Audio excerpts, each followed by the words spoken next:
ಆತಗೆ ಸಣ್ಣ ಹುಡುಗ ಸರ್ ಒಳ್ಳೇದಾಗ್ತದೆ. ನಿನ್ನ ಜವಾಬ್ದಾರಿ ಹೆಚ್ಚು ನನಗೆ. ನಿನ್ನ ಜವಾಬ್ದಾರಿ ಇವನ ಜವಾಬ್ದಾರಿ ಜಾಸ್ತಿ ಆಗ್ತದೆ ಬರುತ್ತೆ.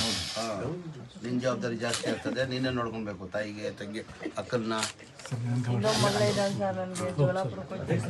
ಮಗಳು ಇಬ್ಬರು ಹೆಣ್ಮಕ್ಳ, ಇಬ್ಬರು ಗಂಡು ಮಕ್ಕಳು, ಇಬ್ಬರು ಹೆಣ್ಮಕ್ಳು. ಇವಳು ಇನ್ನೊಬ್ರು ಗಂಡು ಮಗಳು ಮದುವೆ ಮಾಡಿ ಗಂಡು ಮಕ್ಳಿಗೆ ಆಗಲಿಲ್ಲ.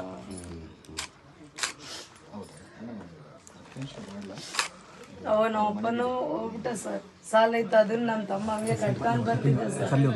ಸಾಲ ಕೂಡ ಇತ್ತು ಸರ್, ಲೋನ್ ತಗೊಂಡಿರೋ. ನಮ್ಮ ತಮ್ಮ ಹಂಗೆ ಕಟ್ಕೊಂಡ್ ಬರ್ತಾನಂದು ಭರವಸೆ ಇತ್ತು.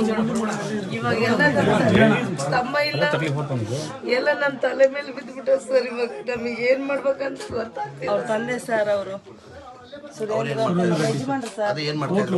Hotel ಇಟ್ಕೊಂಡಿದ್ದು sir. ನಾವು ಹೋಟೆಲಲ್ಲಿ ಓಡಿರ್ತಿದ್ದೀವಿ.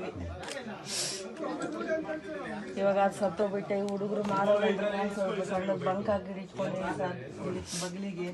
ಆ ಹುಡುಗ ಜೀವನ ನೋಡ್ತಿದ್ದೆ. ನಾನು ನಮ್ಮ ಮನೆ ಸಂಸಾರ ಆಗ್ತಿತ್ತಂತ ಮಾಡಿಟ್ಟಿದ್ದೆ ಸರ್ ಇಲ್ಲಿ. ಆಯ್ತು, ಒಂಚೂರು ಮಾಧ್ಯಮದಲ್ಲಿ